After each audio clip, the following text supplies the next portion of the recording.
اقوام متحدہ نے بتایا کہ افغانستان میں کئی ہفتوں قبل لاپتہ ہونے والی 4 خواتین رضاکاروں کو ملک کے عبوری حکمرانوں نے رہا کر دیا۔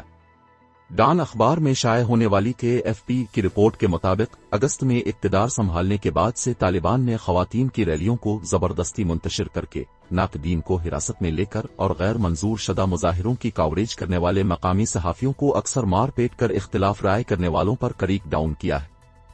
تمنا زریابی پریانی، پروانہ ابراہیم خیل، زہرہ محمدی اور مرسل عیار طالبان مخالف ریلی میں شرکت کے بعد لاپتہ ہو گئی تھیں، لیکن افغانستان کے سخت گیر اسلام پسند حکمرانوں نے انہیں حراست میں لینے کی مسلسل تردید کی تھی۔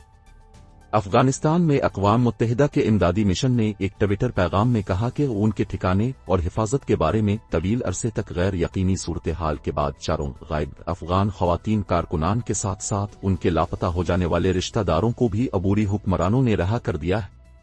پروانہ ابراہیم خیل اور تمنا زریابی پریانی 19 جنوری کو خواتین کے کام اور تعلیم کے حق کے لیے کابل میں نکالی گئی ایک ریلی میں شرکت کے چند روز بعد لاپتہ ہو گئی تھیں، جس کے چند ہفتوں بعد زہرہ محمدی اور مرسل عیار بھی غائب ہو گئی تھیں اور ان کے کچھ رشتہ دار بھی لاپتہ ہو گئے تھے۔ تمنا زریابی پریانی کی لاپتہ ہونے سے کچھ دیر قبل کی فوٹیج سوشل میڈیا پر شیئر کی گئی تھی، جس میں وہ پریشان اور دروازے پر طالبان جنگجو کی موجودگی کا انتباہ دے رہی تھی۔ طالبان حکومت کے ترجمان ذبیح اللہ مجاہد نے حال ہی میں ایک انٹرویو میں کہا تھا کہ حکومت کے اقتدار میں آنے کے فوراً بعد غیر منظور شدہ مظاہروں پر پابندی عائد کیے جانے کے بعد حکام کو مخالفین قانون توڑنے والوں کو گرفتار کرنے اور نظر بند کرنے کا حق حاصل ہے۔ طالبان نے 1996 سے 2001 تک اقتدار میں ان کے پہلے دور کی خصوصیت والے سخت قاعدے کے نرم ورژن کا وعدہ کیا تھا، تاہم صوبائی حکام نے خواتین پر کئی پابندیاں عائد کر دی ہیں اور باقاعدہ ہدایات جاری کی ہیں کہ انہیں کیسے رہنا چاہیے۔